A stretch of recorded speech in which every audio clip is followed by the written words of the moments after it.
She lay down beside me in the bed and drew me toward her, smiling. I felt immediately delightfully soothed.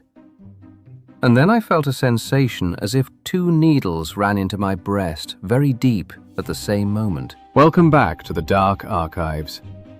I am the chronicler. Tonight's entry is Carmilla, Part 1, by Sheridan Joseph Brinsley Le Fanu. Filed under Victorian Gothic horror, predatory intimacy, the slow corruption of an innocent, and the particular species of dread that arrives wearing a beautiful face and already knowing your name. I have returned to this entry many times across the long life of this archive, and each reading reveals something the previous concealed. Le Fanu understood something most horror writers do not, that the most devastating predator is not the one that terrifies you. It is the one you are glad of, the one whose coldness you mistake, repeatedly and with increasing desperation, for tenderness. He wrote Carmilla in 1872, in the final years of his life, largely a recluse in his Dublin townhouse, working only at night, his wife long dead. A man who slept by day. I note that detail with the professional appreciation it deserves. Carmilla was published as part of a collection called In a Glass Darkly, 5 tales framed as case files recovered from the papers of a fictional occult physician named Dr. Hesselius. It predates Bram Stoker's Dracula by 25 years, and anyone who has read both carefully understands that Stoker was paying attention. Le Fanu's vampire is older, subtler, and considerably more patient than anything Stoker produced. She does not crash through windows. She is invited in. She is wept over. She is, right until the very end, beloved. The primaritor is a young woman named Laura. She lives with her father in a remote Styrian schloss, a castle deep in the Austrian forest, 15 miles of woodland in every direction. The nearest neighbor a long day's ride away. Her life is very quiet, and she is lonely in the way that only the very sheltered truly understand. Then one moonlit night a carriage overturns outside her gate, and the beautiful young woman is left in her care. Her name is Carmilla. She keeps unusual hours. She whispers things that do not quite make sense. She has chosen Laura with great deliberation, though Laura will not understand this until very nearly the last possible moment. The archive notes with characteristic restraint, but Laura found her absolutely delightful. The record begins. In Styria, we, though by no means magnificent people, inhabit a castle, a schloss. My father is English, and I bear an English name, although I never saw England. He was in the Austrian service, retired upon a pension and his patrimony, and purchased this feudal residence, a bargain, standing on a slight eminence in a forest. The road, very old and narrow, passes in front of its drawbridge, its moat stocked with perch and sailed over by swans, its many-windowed front showing towers and a Gothic chapel over all. It is a very lonely place. The forest extends 15 miles to the right and 12 to the left. The nearest inhabited village is about 7 of your English miles away, and 3 miles westward lies a ruined village with its quaint little church now roofless, where the mouldering tombs of the proud family of Karnstein, now extinct, stand in the thick of the forest above the silent ruins of their deserted town. Respecting the cause of that desertion, there is a legend which I shall relate to you another time. Our household was small. My father the kindest man on earth, but growing old, and I, at the date of my story, only 19. My mother, a Styrian lady, died in my infancy. I had a good-natured governess who had been with me from almost the beginning, Madame Perrodon, whose fat, benignant face had always been a familiar picture in my memory. There was a fourth at our table, Mademoiselle de La Fontaine, a finishing governess of metaphysical inclinations, who found spiritual significance in the behavior of the moon. These four constituted our world. My gouvernante had just so much control over me as you might expect in the case of a rather spoiled girl whose only parent allowed her pretty nearly her own way in everything. My life was, notwithstanding, rather a solitary one. I can assure you of that. The first occurrence in my existence which produced a terrible impression upon my mind, which has in fact never been effaced, was one of the very earliest incidents of my life I can recollect. I cannot have been more than 6 years old when one night I awoke and, looking round the room from my bed, failed to see the nursery maid. I was not frightened. I was one of those happy children studiously kept in ignorance of ghost stories and all such lore. I was merely vexed and began to whimper, when to my surprise I saw a solemn but very pretty face looking at me from the side of the bed, that of a young lady kneeling with her hands under the coverlet. She caressed me with her hands and lay down beside me and drew me toward her, smiling. I felt immediately delightfully soothed and fell asleep again. I was wakened by a sensation as if 2 needles ran into my breast very deep at the same moment, and I cried loudly. The lady started back with her eyes fixed on me, then slipped down upon the floor and hid herself under the bed. She could not be found. But the housekeeper whispered to the nurse, "Lay your hand along that hollow in the bed. Someone did lie there, so sure as you did not. The place is still warm." It was a sweet summer evening, some 13 years later, when my father received a letter from his old friend General Spielsdorf, explaining that the General's niece and ward, Mademoiselle Reinfeld, whom I'd so looked forward to meeting, had died. The letter was extraordinary and vehement, so nearly incoherent in its grief that I read it twice. "The fiend who betrayed our infatuated hospitality has done it all," the General wrote. "I thought I was receiving into my house innocence, gaiety, a charming companion for my lost Bertha. Heavens, what a fool have I been. I devote my remaining days to tracking and extinguishing a monster." We sat puzzling over those violent sentences in the cooling twilight, my father and I, as the moon climbed slowly above the tree line. And then came the sound of carriage wheels upon the road. 2 horsemen crossed the bridge first. Then came a carriage drawn by 4 horses, and 2 men rode behind. Just as it crested the steep bridge, one of the leaders took fright, and the whole team broke into a wild gallop and came thundering toward us with the speed of a hurricane.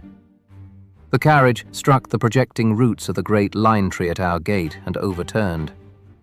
From the wreckage was lifted a young lady who appeared to be lifeless.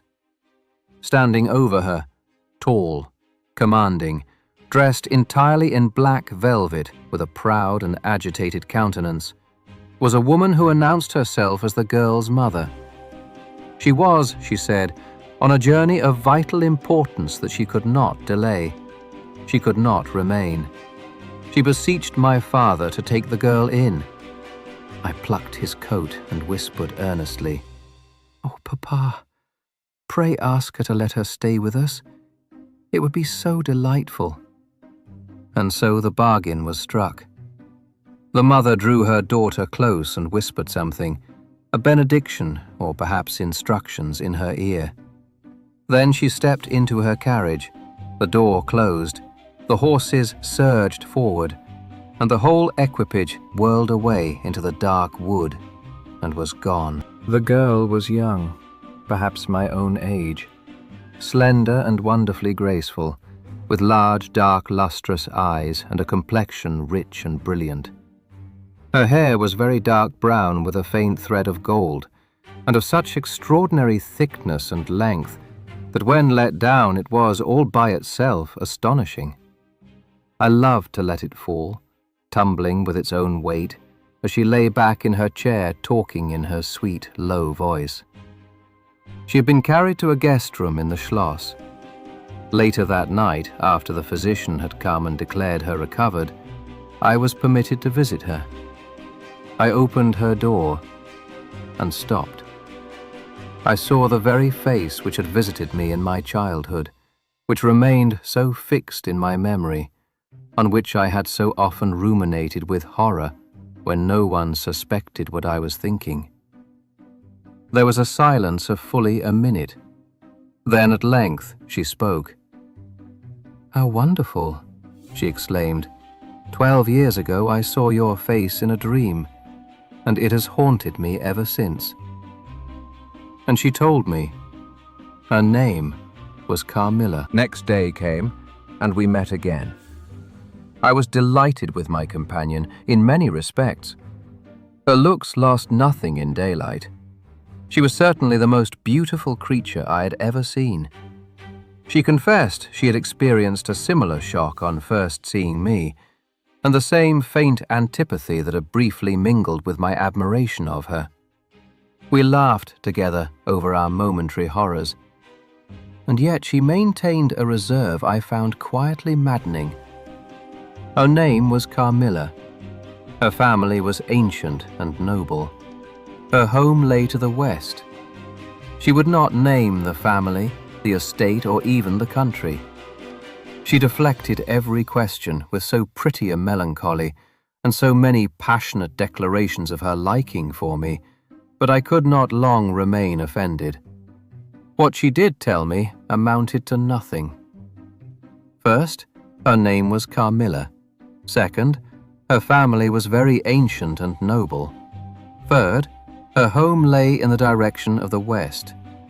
She would tell me nothing more, and she seemed to find this entirely reasonable. And there were moments, particular moments, I could not account for at all.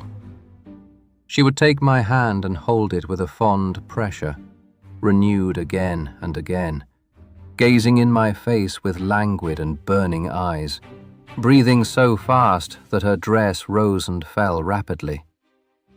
She would draw me close and murmur in my ear, "Dearest, your little heart is wounded. Think me not cruel because I obey the irresistible law of my strength and weakness. In the rapture of my enormous humiliation, I live in your warm life, and you shall die, sweetly die, into mine." And when she had spoken such a rhapsody, she would press me more closely in her trembling embrace, and her lips, in soft kisses, gently glow upon my cheek. I felt something I could not name, a strange, tumultuous excitement, pleasurable and mingled with vague fear and disgust. I experienced a love growing into adoration and also abhorrence. I know this is paradox. I can make no other attempt to explain the feeling. Her murmured words sounded like a lullaby in my ear and soothed my resistance into something very like a trance, from which I only seemed to recover when she withdrew her arms. In some respects, her habits were odd. She came down very late, generally not till 1 o'clock. She would take a cup of chocolate but eat nothing. We would then go out for a walk that was a mere saunter, and she seemed almost immediately exhausted. She was always an animated talker and very intelligent, and her conversation was full of glancing allusions to people and customs and adventures that implied a world far older and stranger than Styria. As we sat one afternoon under the trees, a funeral passed, that of a pretty young girl, the daughter of one of the forest rangers, the poor man walking behind the coffin quite heartbroken.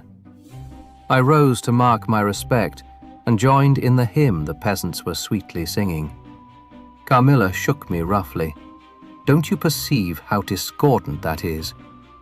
I answered that I thought it very sweet. "You pierce my ears," said Carmilla almost angrily. Besides, how can you tell that your religion and mine are the same? Your forms wound me, and I hate funerals. What a fuss. Why, you must die. Everyone must die, and all are happier when they do. She sat down, and her face underwent a change that alarmed me. It darkened and became horribly livid. Her teeth and hands clenched, and she trembled all over with a continued shudder as irrepressible as ague. A low, convulsive cry broke from her, and gradually the fit subsided. Hold me still," she said. "It is passing away." A wandering mountebank visited the Schloss that week, a hunchback with a pointed black beard. His costume crossed with more straps and belts than I could count, carrying a magic lantern, a fiddle, and 2 curious boxes said to contain a salamander and a mandrake. He danced in the courtyard and sang with ludicrous energy. "Will your ladyships be pleased to buy an amulet against the oupire?" he called up to our window, "which is going like the wolf through these woods. They are dying of it right and left, and here is a charm that never fails. Only pin to the pillow, and you may laugh in his face." Carmilla instantly purchased one, and so did I. He was peering upward with his sharp black eye, and suddenly fixed it on Carmilla with peculiar attention. "Your noble friend, the young lady at your right, has the sharpest tooth, long, thin, pointed, like an awl, like a needle. Now, if it happens to hurt the young lady, I can make it round and blunt, if her ladyship pleases." Carmilla drew back from the window, with a fury I had never seen in her before. A brutalized change in the features, but was itself more alarming than any anger. Her wrath subsided almost as quickly as it had risen. But I did not soon forget it. My father was out of spirits that same evening. There had been another case, very similar to the fatal ones preceding it. A young woman on his estate, attacked in the same mysterious way, now slowly and steadily sinking. "All this," said my father, "is strictly referable to natural causes. These poor people infect one another with their superstitions." Carmilla from the sofa replied, "I am so afraid of fancying I see such things. I think it would be as bad as reality." Later the doctor came and was closeted with my father for some time. I heard my father laugh as they emerged. "Well, I do wonder at a wise man like you. What do you say to hippogriffs and dragons?" The doctor shook his head. "Nevertheless, life and death are mysterious states, and we know little of the resources of either." And so they walked on, and I heard no more. I did not then know what the doctor had been suggesting, but I think I guess it now. That night I had a dream that was the beginning of a very strange agony.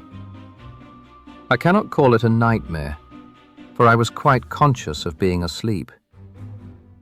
I saw something moving round the foot of the bed, a sooty black animal that resembled a monstrous cat, 4 or 5 feet long, pacing with the lithe, sinister restlessness of a beast in a cage. The room grew darker and darker, until I could see nothing but its eyes. I felt it spring lightly onto the bed, and suddenly I felt a stinging pain, as if 2 large needles darted an inch or 2 apart deep into my breast. I waked with a scream. The room was lighted by the candle that always burnt there through the night, and I saw a female figure standing at the foot of the bed, a little to the right, in a dark, loose dress, its hair down and covering its shoulders. A block of stone could not have been more still. There was not the slightest stir of respiration. As I stared at it, The figure appeared to change its place and was now nearer the door.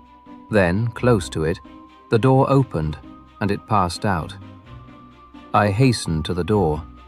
It was locked, as usual, on the inside. I sprang into my bed and covered my head in the bedclothes, and lay there more dead than alive until morning. The record is suspended, but not sealed. Part 1 of 3. What lies in the bed beside you in the dark is not always what you believe it to be. Le Fanu understood this. If you find value in these archives, subscribe to the Dark Archives. Every entry deserves a witness, and Part 2 will require one. Next, the illness deepens. A portrait dated 1698 reveals a face that Laura already knows, and an old soldier arrives from the forest with a story that will make the hair stand on the back of your neck, assuming you have been paying attention. Until next time, the archives remain open.